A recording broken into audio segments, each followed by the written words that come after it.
Halo adik-adik, jumpa lagi pada hari ini. Kita akan bersama beribadah kepada Tuhan. Kita bersyukur karena Tuhan masih menyertai dan menolong setiap kita.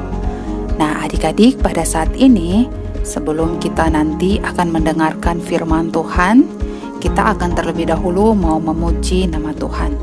Tetapi sebelum itu, kakak mau mengingatkan kepada setiap kita supaya ketika beribadah, setiap kita adik-adik di rumah boleh mengikuti jalannya ibadah dengan tertib, mulai dari awal ibadah sampai selesai ibadah, dan harus tetap fokus.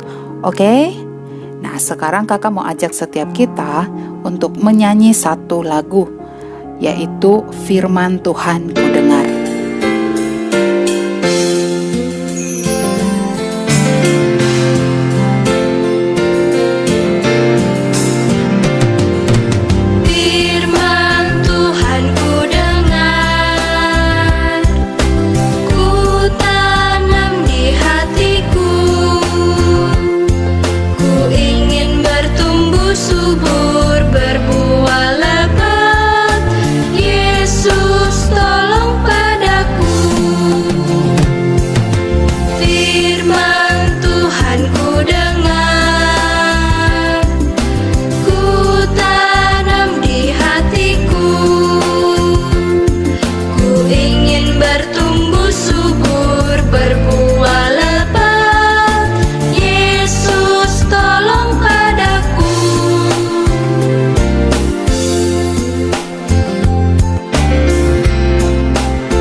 Selamat pagi adik-adik, kita berjumpa kembali untuk mendengarkan firman Tuhan dengan secara online. Nah, siapkanlah hati adik-adik untuk mendengarkan dengan sikap yang baik. Dan sebelumnya mari kita berdoa. Bapa dalam surga, selagi kami bersyukur oleh kemurahan-Mu, kami boleh kembali mendengarkan firman-Mu, sehingga kerohanian kami hari demi hari boleh bertambah. Tuhan, kami sekali lagi berterima kasih atas penyertaan-Mu selama 1 minggu, dan kami boleh belajar secara online, dan juga Engkau telah memberkati kedua orang tua kami dalam pekerjaannya, sehingga boleh mencukupi kebutuhan kami hari lepas hari. Sekarang kami akan mendengarkan firman Tuhan, kiranya menjawab hati kami, dan kiranya Tuhan memberkati dan mencurahkan Roh Kudus. Kami serahkan doa ini dalam nama Tuhan berdoa. Amin. Nah adik-adik, siapakah yang memimpin orang Israel keluar dari negeri Mesir? Adik-adik pasti tahu, dia adalah Musa. Waktu itu Musa menjadi penggembala domba. Dan suatu hari Musa bertemu dengan Allah pada semak-semak yang terbakar, tetapi semak itu tidak hangus. Dan Allah berfirman, Musa, engkau kujadikan pemimpin bangsa Israel. Tapi Musa mengatakan kepada Allah beberapa alasan mengapa dia tidak bisa menjadi pemimpin bangsa Israel. Tapi Allah tetap memilih Musa dan memberikan kepadanya kemampuan yang Musa butuhkan untuk tugasnya. Nah adik-adik, ini Pak Wan akan memberikan suatu contoh ya. Misalkan seorang guru berorientasi, yaitu mengajar murid-muridnya di depan dan menulis pada papan tulis. Terus contoh berikutnya yaitu seorang bapak polisi. Dia berorientasi untuk mengatur lancarnya lalu lintas. Maka siapa saja yang melanggar aturan maka akan ditangkap. Nah itu kita harus menghormati orang yang berorientitas, dan itu biasanya mereka sudah ditunjuk oleh pemimpin-pemimpin di tempat mereka bertugas. Adik-adik, ketika orang Israel membangun kemah suci, Allah memilih Harun dan anak-anaknya untuk menjadi imam. Dan Allah memilih anggota lain dari suku Lewi untuk menjadi pelayan di kemah suci. Melayani dalam kemah suci Allah adalah tugas penting. Tetapi ada seorang Lewi yang bernama Korah, iri hati kepada Harun. Mengapa dia menjadi pemimpin, sedangkan dia hanya pelayan? Nah, jadi ada juga 2 orang dari Bani Ruben juga iri mengeluh tentang Musa, yaitu mereka bernama Datan dan Abiram. Mereka berkata, segenap orang dalam bangsa ini adalah kudus. Engkau tidak lebih baik dari kami. Mengapa engkau menjadikan dirimu pemimpin atas kami? Musa membawa kita keluar dari Mesir, di mana kita memiliki segala hal yang diperlukan, dan engkau tidak membawa kami masuk ke dalam tanah yang indah yang engkau janjikan kepada kami. Nah, adik-adik perlu diingat, padahal mereka tidak mau masuk. Sekarang adik-adik, engkau membuat kami mengembara di padang gurun ini. Keesokan harinya, Musa dan Harun berdiri di depan pintu kemah suci. Saat itu Korah dan pengikutnya ada 250 orang datang juga untuk memprotes Musa dan Harun. Tiba-tiba tampaklah kemuliaan Tuhan menerangi kemah suci. Allah berfirman kepada Musa dan Harun untuk menyingkir agar Allah dapat menghancurkan semua orang itu. Tetapi Musa dan Harun sekali lagi memohon kepada Allah, jangan menghancurkan seluruh bangsa ini hanya karena kesalahan Korah. Allah menjawab permohonan Musa dan Harun dan tidak membunuh seluruh orang Israel. Sebagai gantinya, Musa mendatangi kemah Korah, kemah Datan, dan kemah Abiram. Allah berfirman kepada umatnya untuk menjauh dari kemah.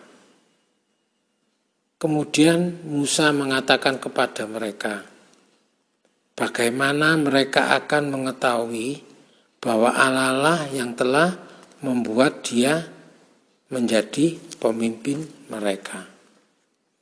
Allah melakukan tepat seperti yang baru saja Musa katakan. Maka tanah di bawah mereka terbelah, bumi menelan mereka dan menutupi mereka, lalu mereka menghilang. Tetapi bukan hanya itu saja yang terjadi.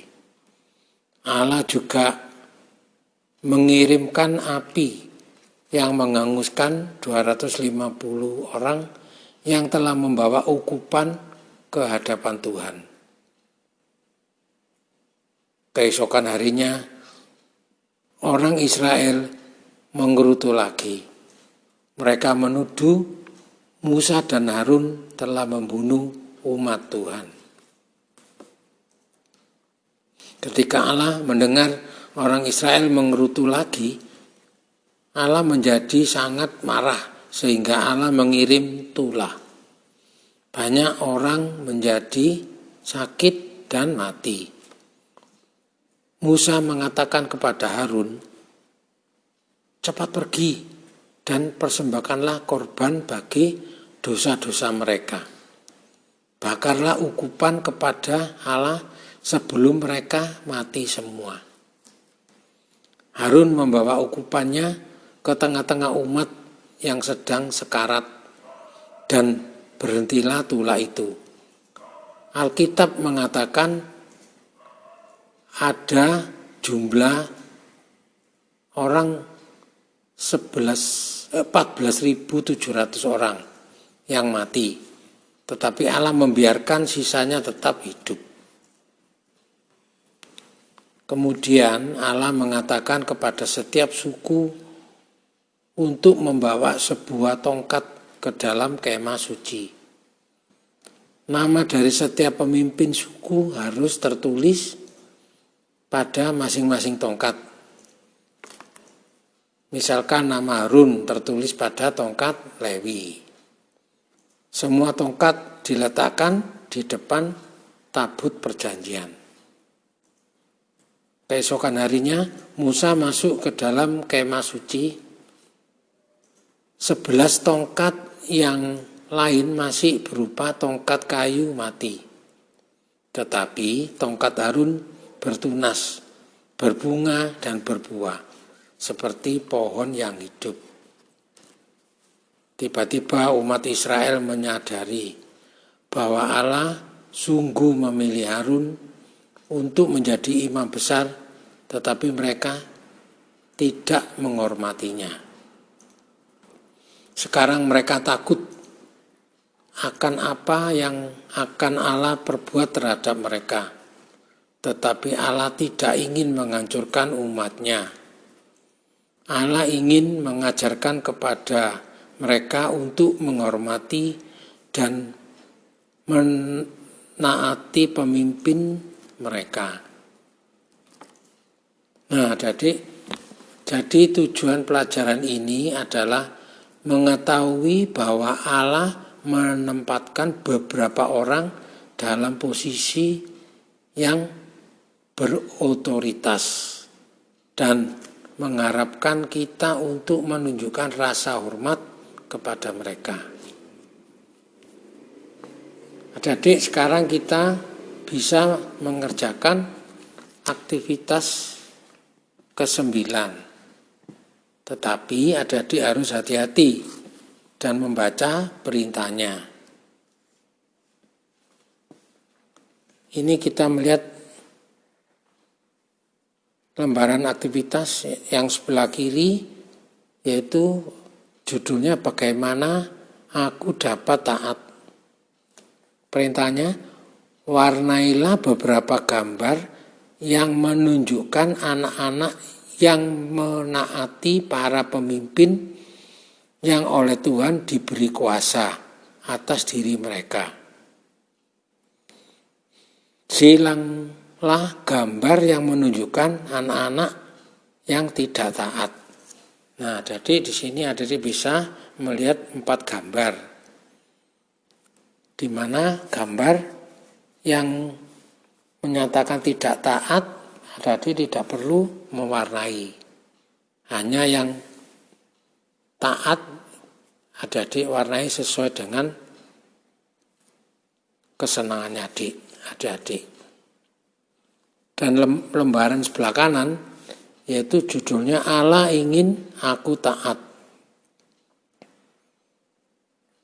Perintahnya untuk mengingat apa yang Allah lakukan kepada bangsa Israel ketika tidak taat pada pemimpin atas mereka.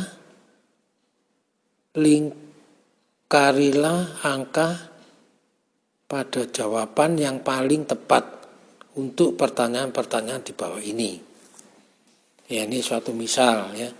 Musa menjadi pemimpin bangsa Israel karena ada 3 pilihan, 1, 2, 3, dan yang tepat adalah nomor 3, dipilih oleh Allah. Terus selanjutnya Korah titik-titik.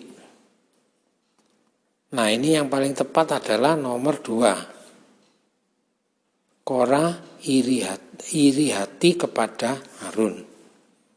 Nah, selanjutnya adik-adik bisa mengerjakan aktivitasnya. Dan Pak Wan pesan selamat mengerjakan. Dan mari kita berdoa untuk menutup persekutuan kita pagi ini. Bapa dalam surga, selagi bersyukur oleh firman-Mu yang indah, yaitu sekali lagi mengingatkan kita supaya kita menghormati pemimpin-pemimpin yang Tuhan beri berotoritas untuk memimpin kami, sehingga kami boleh selalu menghormati karena Tuhan yang memilihnya. Dan berkati juga kegiatan kami pada minggu yang baru, kiranya kami boleh tetap rajin mengerjakan soal-soal yang online. Berkatilah juga kedua orang tua kami, Tuhan, dalam pekerjaannya. Kami serahkan semuanya doa ini dalam nama Tuhan Yesus berdoa. Amin.